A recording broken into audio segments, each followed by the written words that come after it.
21 November 2002, jutaan orang menyalakan TV mereka untuk menonton game bergengsi antara Houston Rockets dan Dallas Mavericks. Tapi sebelum game itu dimulai, malah tontonan ini yang disajikan kepada mereka. If you're gonna kiss my ass, I went out and bought an ass and kissed my ass right here on national TV. Charles Barkley atau Chuck, legenda NBA yang melanjutkan karirnya sebagai analis, bakal mencium pantat keledai dalam siaran langsung. Apa yang sebenarnya terjadi dan bagaimana dia bisa sampai di titik ini? Ternyata beberapa hari sebelumnya, Chuck membuat dirinya terlibat dalam judi tergila dalam sejarah NBA. Dan hasil akhirnya sangat di luar ekspektasi. Jadi begini ceritanya. Tahun 2002 bisa dibilang sebagai tahun yang gak biasa untuk NBA. Ada sesuatu yang baru di sana, sesuatu yang gak disangka-sangka bakal jadi kenyataan. Di NBA Draft, ada pemain internasional pertama yang dipilih sebagai first overall pick, padahal dia gak pernah bermain di NCAA atau Liga Mahasiswa Amerika. Yao Ming, bocah Cina dengan tinggi hingga 229 cm.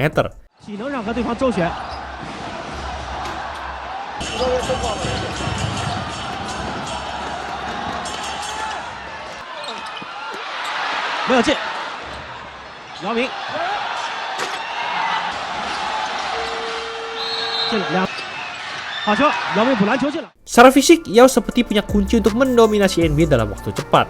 Tapi ternyata kenyataannya tidak semudah itu. Sejak awal, Yao sudah dipersulit oleh Cina cuma agar dia bisa bermain di NBA. Setiap tahun, Yao harus membela timnas Cina. Gak boleh absen sekalipun. Gak cuma sampai di situ saja, setengah dari gaji NBA Yao juga harus diberikan kepada pemerintah Cina sekaligus timnasnya. Setelah dipilih di urutan pertama NBA Draft 2002, Yao pun gak punya pilihan selain bermain bersama timnas Cina di FIBA World Championship 2002.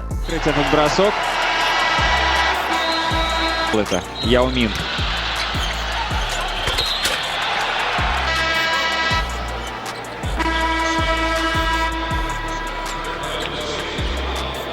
Tuntutan bermain untuk timnas ini membuat Yao harus melewatkan training camp Rockets. Sehingga bisa dibilang Yao masuk ke NBA dengan tangan kosong dan tanpa persiapan yang matang.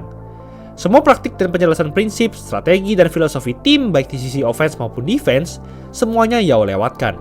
Sebelum musim reguler dimulai, dia sudah mendapatkan banyak hujatan dari media-media kalau dia nggak bakal sukses di NBA. Tapi gimana jadinya kalau ternyata semua kritik dan hujatan itu awalnya benar? Bender goes right over the big guy for the left. Here's Ming again. Foul on the play. He would be scoreless all night, getting no points. Baru di game debutnya, Yao langsung dipermalukan oleh musuh-musuhnya di lapangan. Dia nggak bisa mencetak 1 poin pun. Kontribusinya di lapangan cuma ngumpulin 2 rebounds, 3 foul, dan 2 turnovers. Tapi ini bukan satu-satunya game di mana dia mencetak 0 poin. Di game melawan Seattle Supersonics, Yao kembali memberikan catatan statistik yang serupa. Maka dari itu, dalam 4 game pertamanya, Yao hanya bisa mengumpulkan total 10 poin. Setelah semua hype-nya sebagai first overall pick sekaligus sebagai si tembok Cina yang berjalan, Yao malah tampil mengecewakan. Bahkan mengecewakan sepertinya bukan kata yang tepat, karena performanya itu sangat-sangat buruk, terlebih untuk tinggi badannya. Dan di momen inilah, Chuck mulai bergabung dengan segerombolan orang yang meremehkan Yao. 2 hari setelah game melawan Sonics tadi, ini yang dia katakan. Are we gonna make the bet? Yao Ming. He said Yao Ming gonna get 19 points. If he gets 19 points in the game, I'll kiss his ass right here if he gets 19 points in the game. No, don't score Yao Ming, that's right. Chuck nggak cuma ngehujat Yao, tapi juga bikin taruhan terhadap performanya selama beberapa waktu ke depan. Saat itu, dia bertaruh kalau Yao bisa mencetak setidaknya 19 poin pada musim itu, dia akan mencium pantat rekannya, Kenny Smith. Ini benar-benar taruhan yang gila dan bakal sangat memalukan kalau dugaannya salah. Chuck yakin kalau Yao memang tidak sehebat itu. Sampai-sampai dia mempertaruhkan harga dirinya sendiri. Lantas apa yang terjadi setelah itu? Sekarang Yao telah menerima tekanan yang luar biasa dari para media. Sebagai seorang rookie, meskipun dia memang adalah first overall pick, hal-hal seperti itu jelas bisa menghambat perkembangan dan kepercayaan dirinya di lapangan. Untungnya, masih ada beberapa orang yang berada di pihak Yao dan mendukungnya, yaitu rekan-rekan setimnya. Big kid, big fella. That's good. Glad he's on our side. Kapten Rocket saat itu, Steve Francis, adalah sosok yang terus mendorong Yao untuk jadi pemain yang semakin hebat dan cerdas dalam masa transisinya ke NBA. Begitu juga dengan Cuttino Mobley dan Glenn Rice. Mereka semua ingin Yao sukses dan membuktikan ke semua orang bahwa mereka semua salah. Meski begitu, tetap ada rasa frustrasi dari beberapa pemain Rockets terhadap Yao. Bukan karena gimana-gimana, tapi Yao selalu menolak untuk melakukan dunk, Sebagai pemain dengan tinggi seperti tiang listrik, orang-orang pastinya berharap Yao bakal bermain ganas di area paint. Tapi saat itu Yao percaya bahwa melakukan dunk sama seperti tidak menghormati musuhnya atau disrespect, sehingga dia selalu menghindari tindakan itu. Setelah Chuck mengumumkan taruhannya di siaran langsung, Yao mencetak 3 poin melawan Warriors dan 7 poin melawan Trail Blazers. Artinya, sekarang Yao sudah mengumpulkan total 20 poin. Apakah sudah saatnya Chuck membayar taruhannya? Ternyata masih belum. Will this be the week I have to kiss Kenny's ass? Hey, my man. Why would you do that, I Chuck? told you, if Yao Ming gets 19 points in the game this year, I'm going to kiss his ass right here in front of everybody. Chuck memberi klarifikasi dan mengingatkan kalau Yao harus mencetak 19 poin dalam satu game, bukan dalam seminggu atau dalam semusim. Pada 15 November 2002 melawan Phoenix Suns, Yao mulai menunjukkan tanda-tanda kalau ia sudah semakin dekat untuk membuat Chuck terdiam. Dia berhasil mencetak 10 poin dengan akurasi field goal hingga 83,3%. Ini adalah pertama kalinya Yao mencetak poin double digit di NBA. Tapi orang-orang tidak mengingat game ini sebagai titik balik Yao untuk jadi pemain yang hebat, karena di game yang sama, Yao diperlakukan seperti ini.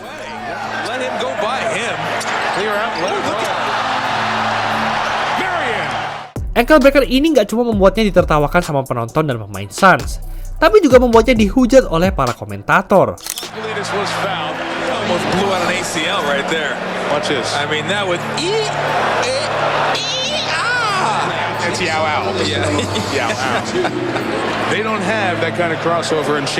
Meski sudah dipermalukan seperti itu, Yao masih tidak menyerah dan terus berfokus untuk meningkatkan performanya di lapangan. Dan apa yang terjadi 2 hari kemudian bakal mengubah hidup Yao selamanya. Yao dan Rockets terbang ke Los Angeles untuk bertanding melawan Lakers. Tim yang saat itu sudah jadi juara NBA 3 kali beruntun. Di game ini, Shaq nggak bisa bermain dan menantang Yao karena cedera. Tapi Lakers tetap saja merupakan tim yang berat untuk dilawan. Ini adalah kesempatan besar bagi Yao untuk menunjukkan kehebatan sesungguhnya. Tapi apakah kesempatan itu benar-benar ada untuknya? Karena di sebagian besar kuarter pertama, Yao tidak dimainkan dan hanya duduk di bangku cadangan. Yao akhirnya baru dimainkan di kuarter kedua. Dan tanpa berlama-lama, Yao merasa bahwa inilah saatnya bagi semua orang untuk menghormati namanya.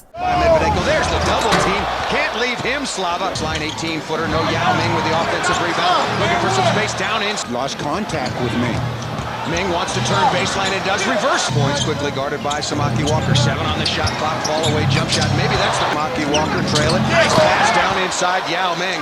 Francis in the lane. Lots of English. Yao Ming. And he's got the layup. Yao langsung mencetak 12 poin. Semuanya di kuarter kedua. Yao baru saja main beberapa menit, tapi dia langsung mencetak poin terbanyaknya dalam satu game. Yao juga menunjukkan kalau sebagai center 229 cm, dia punya banyak cara untuk mencetak skor, mulai dari shooting, putback, sampai mengandalkan footworknya. Tapi Yao masih belum bisa merasa puas dengan semua itu, karena sepanjang kuarter ketiga, ia lagi-lagi nggak diberi kesempatan untuk bermain. Francis dan Mobley sama-sama mencetak 11 poin di kuarter ketiga. Rockets seperti tidak membutuhkan Yao karena kedua pemain ini yang lagi panas. Mungkin Chuck sudah merasa lega, karena nggak mungkin Yao yang adalah seorang rookie bisa mencetak 19 poin dengan kondisi seperti ini. Tapi, Yao akhirnya dimasukkan lagi ke lapangan di kuarter 4, dan responnya...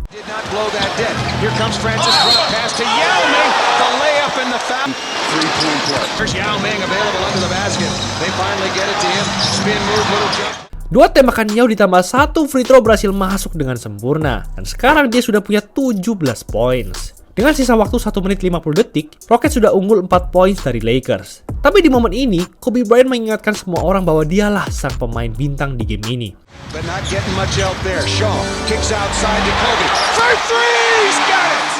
poin untuk mendekatkan jarak skor jadi 1 poin ini adalah poin ke-46 untuk Kobe di game ini. Rockets sekarang sangat membutuhkan 1 tembakan lagi agar momentum dan kedudukan tidak berpindah ke Lakers. Dan siapa sangka, ini yang terjadi.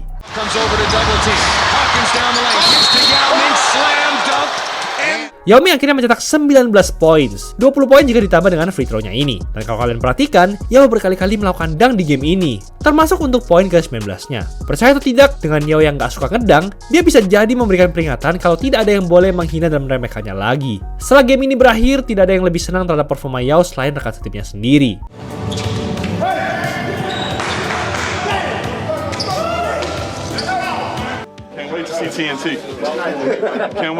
Chuck resmi kalah dalam taruhannya, dan Kenny Smith membawa sebuah keledai ke dalam studio mereka karena keledai juga disebut sebagai S.